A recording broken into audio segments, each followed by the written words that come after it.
રાજ્યમાં વધશે ઠંડીનું જોર. વેસ્ટર્ન ડિસ્ટર્બન્સની અસરથી ઠંડીમાં વધારો થશે. રાજ્યભરમાં લઘુત્તમ તાપમાન 2 થી 3 ડિગ્રી ઘટી શકે. અમદાવાદમાં 16.7 ડિગ્રી લઘુત્તમ તાપમાન નોંધાયું. વડોદરામાં 15, ગાંધીનગરમાં 15.1 ડિગ્રી લઘુત્તમ તાપમાન. રાજકોટમાં લઘુત્તમ તાપમાન 16.3 ડિગ્રી નોંધાયું. સુરત, ભાવનગરમાં લઘુત્તમ તાપમાન 19.4 ડિગ્રી. ડીસા, પાલનપુરમાં લઘુત્તમ તાપમાન 16.1 ડિગ્રી. તમિલનાડુમાં ફેંગલ ચક્રવાતનો ખતરો. Deep depression વાવાઝોડામાં ફેરવાશે. 3 જિલ્લામાં અતિભારે વરસાદનું એલર્ટ. પુડુચેરીમાં પણ વરસાદનું એલર્ટ. ફેંગલ ચક્રવાતને લઈ મુખ્યમંત્રી સ્ટાલિનને બોલાવી હાઈ લેવલ બેઠક. સંભવિત ખતરો જોતા શાળા કોલેજોમાં રજા.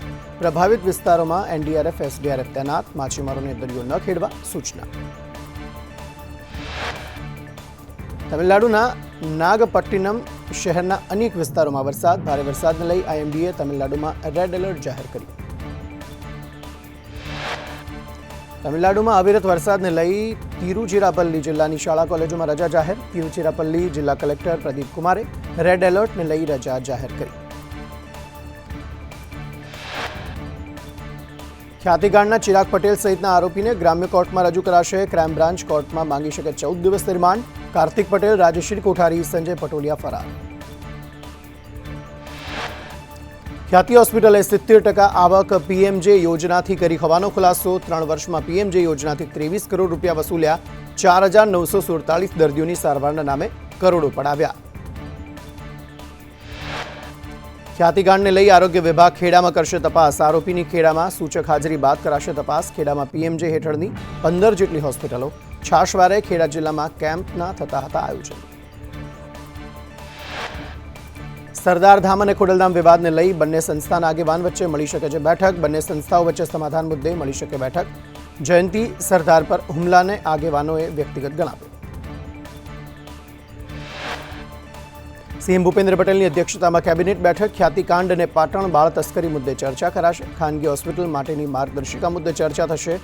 કાયદો વ્યવસ્થાની પ્રવર્તમાન સ્થિતિ અંગે પણ સમીક્ષા કરાશે. ફાઇનાન્શિયલ ગ્રુપ પર દરોડા. ગાંધીનગર, વડોદરા, હિંમતનગર, વિજાપુર, મોડાસામાં CID ક્રાઇમનું search. BZ ગ્રુપે Ponzi સ્કીમમાં 6,000 crore ઉઘરાવ્યા. રોકાણ સામે 7% ઊંચા વ્યાજની અપાતી લાલચ. સુરત એરપોર્ટ પર પ્રવાસીઓની સંખ્યામાં વધારો. ઓક્ટોબરમાં 1.36 લાખ મુસાફરોએ અવરજવર કરી. 10 મહિનામાં 911 ઇન્ટરનેશનલ ફ્લાઇટ અને 13,094 ડોમેસ્ટિક ફ્લાઇટની મૂવમેન્ટ થઈ. સુરતના કોસંબા નજીક બસ અકસ્માતમાં 15 મુસાફરોની ઈજા. બસ ચાલકને ઝોકું આવતા બસ રોડની સાઈડમાં ઉતરી. રાજસ્થાનથી નાસિક જઈ રહી હતી બસ. ફાયર અને પોલીસની ટીમે મુસાફરોને રેસ્ક્યુ કર્યા. સુરેન્દ્રનગરમાં કોન્સ્ટેબલને માર મારનાર 2 શખ્સ ઝડપાયા. પોલીસે આરોપીને સાથે રાખી ઘટનાનું રિકન્સ્ટ્રક્શન કર્યું. બોલાચાલી થતા રાજકોટના કોન્સ્ટેબલને માર મારવામાં આવ્યો હતો. પરિણામના 4 દિવસ બાદ પણ મહારાષ્ટ્રના મુખ્યમંત્રી નક્કી નથી. ભાજપના નિરીક્ષકો મહારાષ્ટ્ર જશે. ધારાસભ્યો સાથે ચર્ચા કરશે અને મુખ્યમંત્રીના નામની જાહેરાત કરશે. રાજધાની દિલ્હીની હવા અને પાણી ઝેરી. કાલિંદી કુંજમાં યમુના નદી પર તરતા ઝેરી ફીણ જોવા મળ્યા. નદીમાં પ્રદૂષણનું સ્તર ઊંચું.